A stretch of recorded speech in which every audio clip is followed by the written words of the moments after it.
And some of you have thought of suicide. Some of you are in the darkest of darkest valleys. And I was there once too. I was 8 years old, depressed. 9 years old, even darker. At 10 years old, I came to the edge. And I thought to myself, there is no hope. At age 10, tried to drown myself in 6 inches or 15 centimeters of water. In my home, I told my dad I just wanted to relax. But really, I wanted to end my life. I had enough.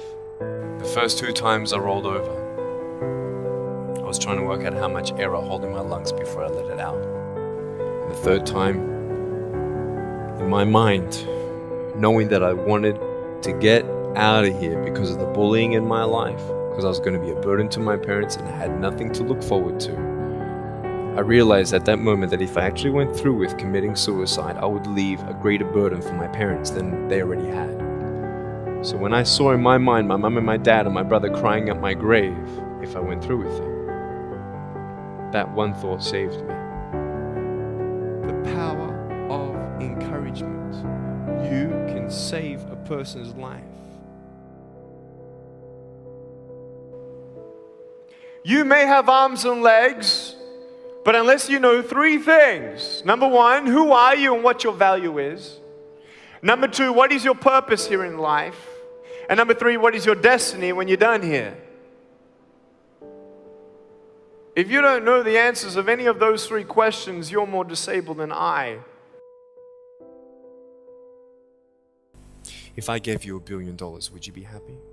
If you gave me $1 billion, I'd be very happy. But then if my mum dies tonight, am I happy? No.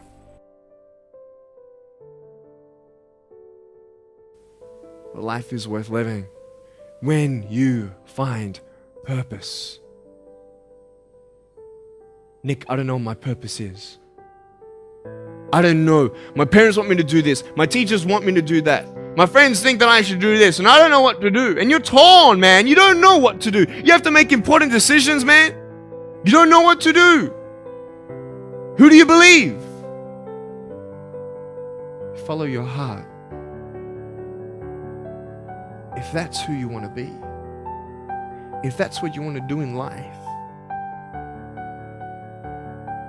then walk to it. One day at a time.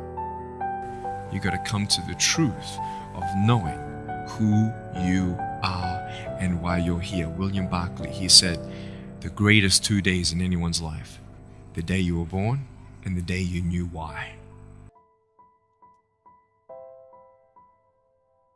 I know that there are 1 billion people going hungry today. I know that this year 1 million people will commit suicide. It's 1 every 40 seconds. I know today there are 120 million slaves, and I've met sex slaves.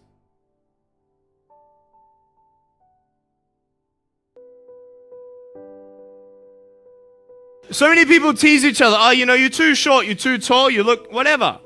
Different hair and all that. It doesn't matter. See, the thing is, when you're in school, when you're growing up in life, it actually sort of matters to people how you look. And then it matters to you because it matters to others.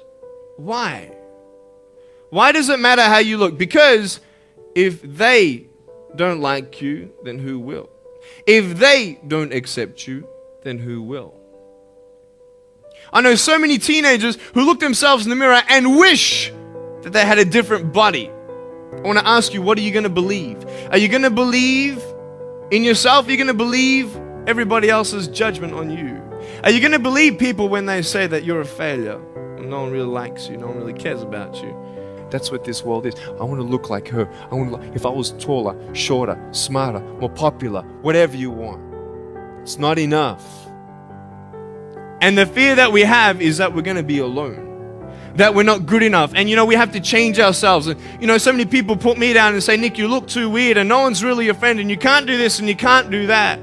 And I couldn't change anything. It's not like just fixing my hair one day and everything's fine. It's not like, just whatever. I couldn't change my circumstance.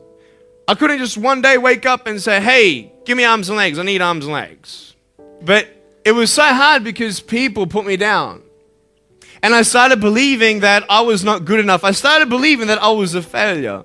That I'd never ever be somebody who people would like or people would accept. And it was so hard, man. I thought to myself, I can't go on the soccer field like everybody else, and I can't ride my bike, and I can't skateboard, and all these sort of things. And I started getting depressed. I thought, what kind of purpose do I have to live? I mean, are you just here to live to die? I mean, is there not a purpose for me? Is there not a purpose in life? And I had questions and no answers. And I asked my mum and dad, why did this happen? I asked doctors, why did this happen? They don't know. There are some things in life that are out of your control that you can't change and you got to live with. The choice that we have, though, is either to give up or keep on going. Every single human being has value, and my value is not determined on how I look or what job I have or where I'm from, where I was born, how much money. All that stuff is nothing. And it's funny how the friends around you sort of determine who you are. You change yourself. You come to school. And everybody swore around me at high school, so I started swearing. Why? Because it's the cool thing to do. Everybody swears. So I don't want to be left out. And I want to be accepted, so I started swearing. You go to a party, everybody's drinking, so you drink. Why? Well, everybody else around me is doing a big deal. And you start losing yourself, and you start putting your security in temporary things. You start putting your happiness in things that won't last. You can get drunk all you like, but in the morning, you're going to be sober with a headache with the same problems. Nick, you're not good enough. Nick, just give up. Nick, you're never going to get a job. You won't get married. You can't even hold your wife's hand. What kind of a father are you going to be if you can't even pick up your kids when they're crying?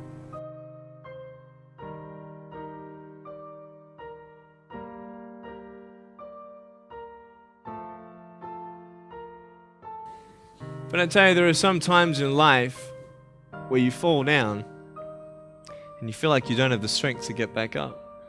Because I tell you, I'm down here, face down, and I have no arms, no legs. It should be impossible for me to get back up, but it's not. You see, I will try 100 times to get up, and if I fail 100 times, if I fail and I give up, do you think that I'm ever going to get up? No. But if I fail, I try again and again and again. For as long as I try, there's always that chance of getting up. Does that make sense? And it's not the end until you've given up. And just the fact that you're here should persuade you that you have another chance to get back up. That we have a choice, either to be angry for what we don't have or be thankful for what we do have. You have a choice every day you come to school to either tease somebody, gossip about somebody, or you can go up to them and encourage them. There's still hope. I'm not here today to tell you that I understand your pain. I don't know how it feels to be abused. I don't know how it feels to feel, quote, fat and you've got an eating disorder. I don't know how it feels to have a broken home. But I just want you to know that it's not the end. It matters how you're going to finish.